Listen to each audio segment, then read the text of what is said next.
Hello, Internet. Welcome to the Movie Jerk. I'm your host, Steven Garikoff, and my co-host, Darth Tropicanis.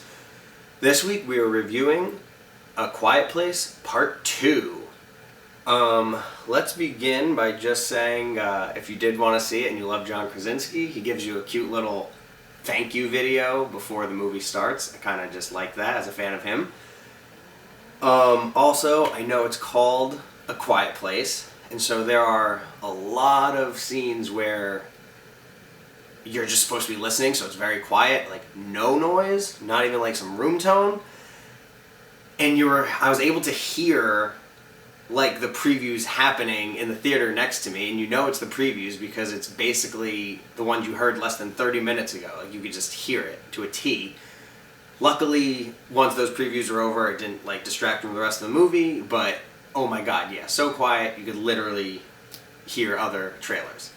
Either way, that's not even about the movie, but just setting the scene. Yes, I'm allowed to set the scene. Relax. It's a review.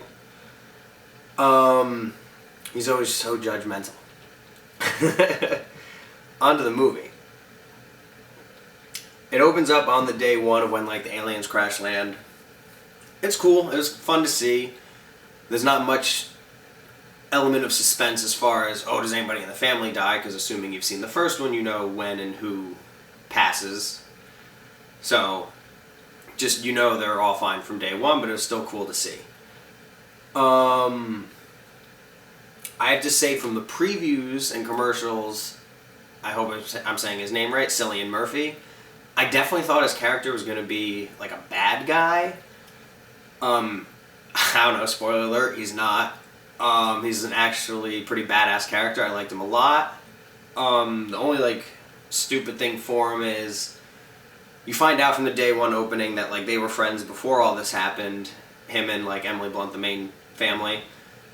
And so at one point she's like, "Did you see the fires? Did you know it was him?" Meaning John Krasinski. "Why don't you come find us?" And he's like, "Oh, the people that have made it aren't worth saving," or whatever. And it's like, yeah, but if that's your friend, like how many friends turned on you at the beginning of all this that you wouldn't go find somebody that I felt we were meant to believe where they were close with? I just thought that was a little weird. The daughter is a total badass. I really liked her in this movie. She was awesome. She goes off on her own. Basically, the plot point.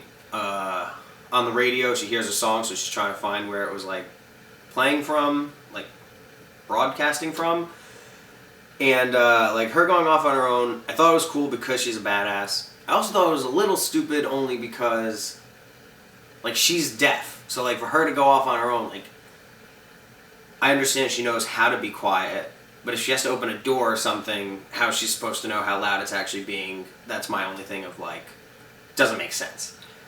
But so she goes off on her own. Cillian Murphy tries to find her to bring her back to the parents.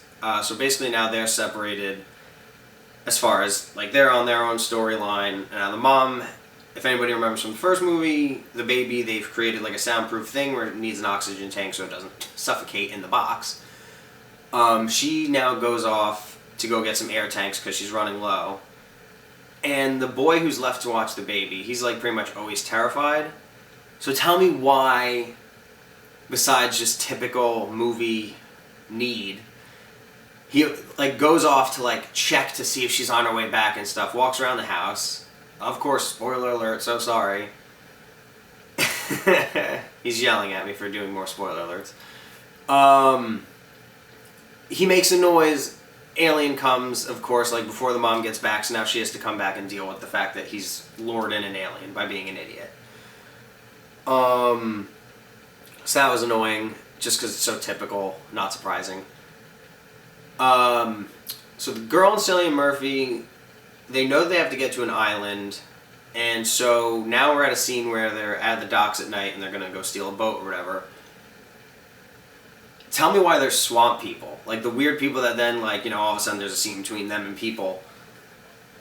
And I'm calling them swamp people because it's not like they're just dirty. They, like, their eyes are bulging and all red and, like, I don't know, like, I don't recall anybody being weird and giving an explanation for looking weird from the aliens. If that is from the first one, somebody comment and remind me. That could be on me. But not remembering that, like I said, it's just weird. Like, why are they swamp people? Why are they distorted just from survival? So that was weird. Not too long of a scene, though. So now they get to the island. I feel I have to point out, the soda hit me. I could not hold it. I had to do a bathroom break. I basically picked, so like they get to the island, there's people having like a bonfire and they're chillaxing because I guess the aliens can't get to the island. I figured my movie knowledge, I knew when to leave, and it's a bonfire scene. Cillian Murphy's talking to, like, I assume the head of the island tribe people. And I stuck around to hear the part of the conversation where he's talking about their early days where they're trying to get to the boats. People push people, people make noise, people are animals, people die because people suck. So I'm like, okay, cool, I'm going to bounce now. I can only assume I missed him then say how the people on the island learned how to get along and live with each other in happiness. If I'm right or wrong, please comment and tell me. I bet money that I'm right, that yes, he simply talked about how they're doing good, because I was so quick, the bonfire's still happening, but now Cillian Murphy's talking to the girl. I think he's just sort of like telling her how great she is, if I remember correctly. So I wrote down girl is badass as if I didn't just say it earlier, but she is so much of a badass. If you remember from the first movie, they find it out at the end. John Krasinski, like, gets her hearing aid to, like, a certain frequency where, like, you know, it messes with the aliens and, like, they can't hear and they freak out. She kind of uses it in this movie a little bit, but I'd really like, if they have funding and they get, like, a third one greenlit, no more of this, like, run and hide BS.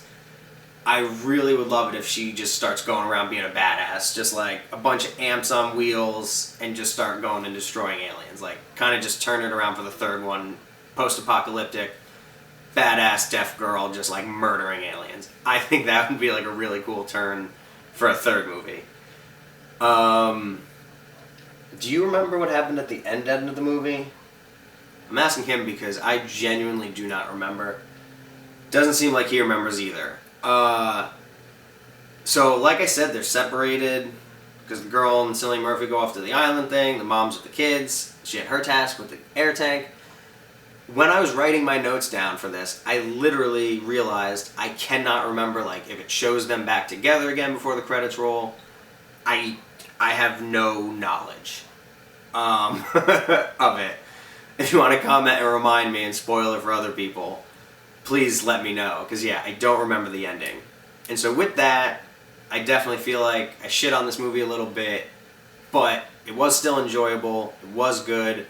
If you liked the first one, you will like this one. So I'm going to give it a 7 out of 10 jerks. A Quiet Place Part 2. I think you'll like it. Oh, right. Yes, yes. Thank you.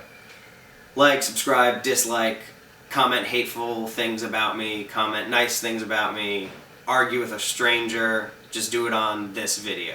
Yeah. Now I get to walk off and back.